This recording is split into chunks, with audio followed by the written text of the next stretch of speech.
Hello everyone. In this class we are going to continue analyzing sounds.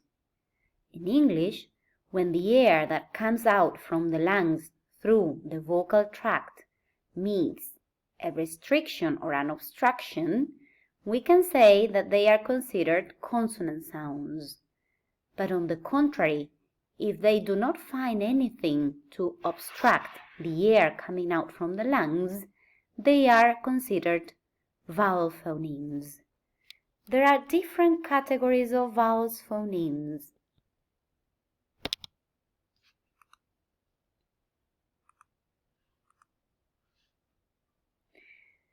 We have pure vowels that can be long vowels or short vowels, and we have diphthongs. The pure vowels are the vowels we've been studying last class. We say that a pure vowel is a vowel that remains constant and does not glide.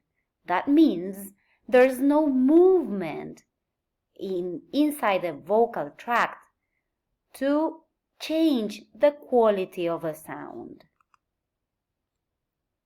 This is a chart we have studied last class containing pure vowel sounds. In the first line,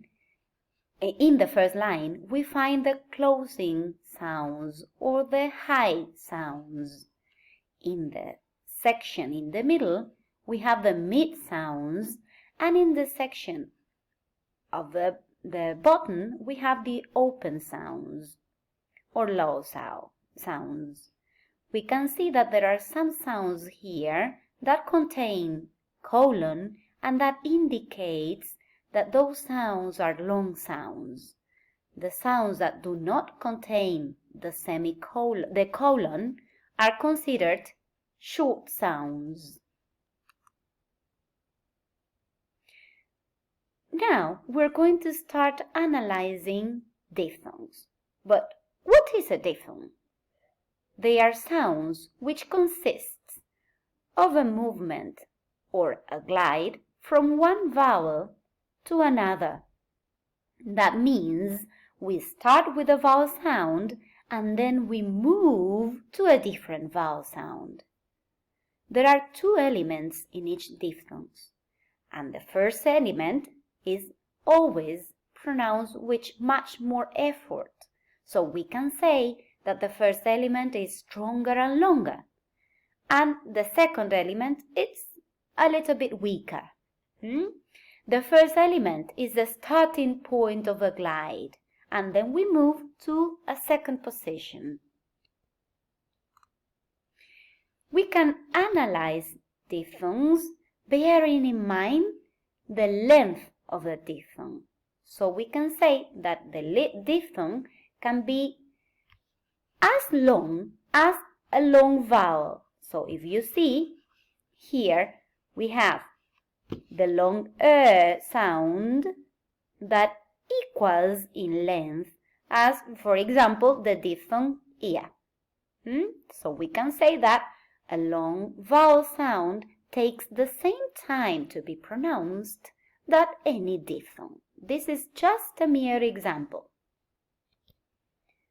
There are some differences that we have to analyze when comparing diphthongs and long vowels. In the case of diphthongs, we have 8 possible diphthongs. In some minutes, we're going to say each of them. When speaking about long vowel sounds, there are only 5 vowel sounds. We say that diphthongs are gliding vowels. That means that we move from one vowel to another. On the contrary, long vowels are pure vowels. That means that the tongue does not move when pronouncing the sound. According to the duration, we say that during articulating diphthongs, the tongue moves from one position to another position. On the contrary, long vowels are not produced in the same way. So, during the articulation of long vowels, the tongue stays at a fixed position in the mouth. Diphthongs are dependent. We say that they are dependent because they do not have individual starting points. That means that each of the elements are obligatory to occur in order to have a diphthong. On the contrary, long vowels are independent. They do not need any extra element to be produced. In this chart, you will see the 8 diphthongs. Let's repeat them. In the first column, we have all the diphthongs ending in schwa. I'm going to say each of them, and I'm going to wait for some seconds for you to repeat them. The first one here is ia, ia, ia. In this case, in this line, in this chart here, we have ua, ua, ua. Please try to repeat them. In this position here, we find ea, ea, ea.